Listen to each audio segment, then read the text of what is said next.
He spotted Violet.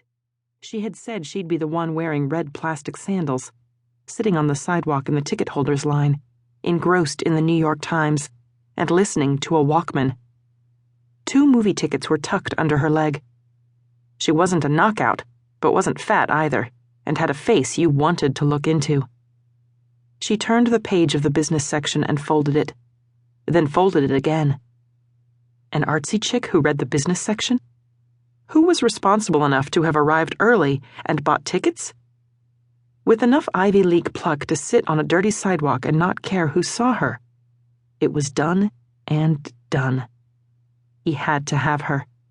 As he stepped forward, she absent-mindedly twisted her long hair off her neck. That's when he first glimpsed the tattoo behind her ear, teasing him from the edge of her hairline. He found it wildly sexy, but something inside him sank. He knew then there'd be a part of her he'd never possess. "I'll get her!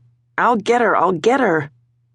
Violet threw off the covers and trudged to Dot's room without looking up.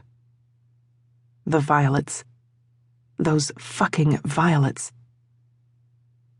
David headed to the kitchen, comforted by the sounds of the morning, babbling Dot, the hiss of brewing coffee, the crunch of Rice Krispies underfoot. These days, there were 2 kinds of Rice Krispies, those waiting to be stepped on and those that already had been. Pfft. He landed on some crispy dust. "Dada!" Dot shouted. She sat with perfect posture at her miniature wooden table, covered head to toe in croissant flakes, a darling, crusty monster. "Aw, good morning," David said, stepping on some crispy virgins. "That's what I like to see. My girls." A carafe of coffee and his newspaper awaited. "Honey," he said to Violet, "there's something floating in the jacuzzi." Violet opened the fridge. "What?" He walked to the window. "It looks like a dead gopher." "Then it's probably a dead gopher." She rooted around in the fridge. "Ah, there it is." She tore white butcher paper from a hunk of cheese. At least she still did that for him. Got him the good cheese. "How long has it been there?" David asked. "Mama, what's that?" said Dot. "It's cheese, sweetie." Violet sliced some off. "Want dat?" "I'll get you some. First, I'm making Dada his breakfast." "How long has the gopher been there?" David repeated. "I don't know. This is the first I've heard of it." Violet placed David's breakfast on the counter. Wheat toast, sheep's milk cheese, sliced apples sprinkled with lemon juice, and freshly grated nutmeg. "Are we good?" "You didn't notice it when you looked out the window this morning?" "Apparently not," Violet said. "Oh, your milk."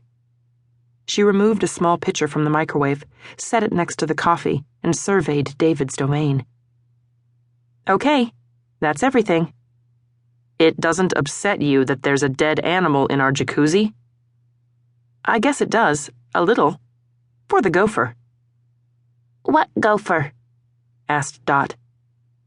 "That water could have dysentery in it." David sat down. "What if Marta took Dot in there to swim?" To underscore the seriousness of his point, he had called their nanny by her real name, Marta, not their nickname for her, Lady Go. "Mama, want cheese?" said Dot. "I'm getting you some." Violet walked a piece of cheese over to Dot, then sat down on a tiny stool beside her and looked up at David. "Marcelino is coming today. I'll have him fish out the gopher, drain the jacuzzi, and disinfect it." There was no discernible edge to her voice. This was one of Violet's most bedeviling tactics, acting as if she was being completely reasonable, and it was David who was hell-bent on ruining a perfectly fine morning. "Thank you," he said. "Look, I'm sorry. Today's big. KROQ is debuting the Hanging with Yoko single at 9. I've got tickets going on sale at the Troubadour at 10. Shit."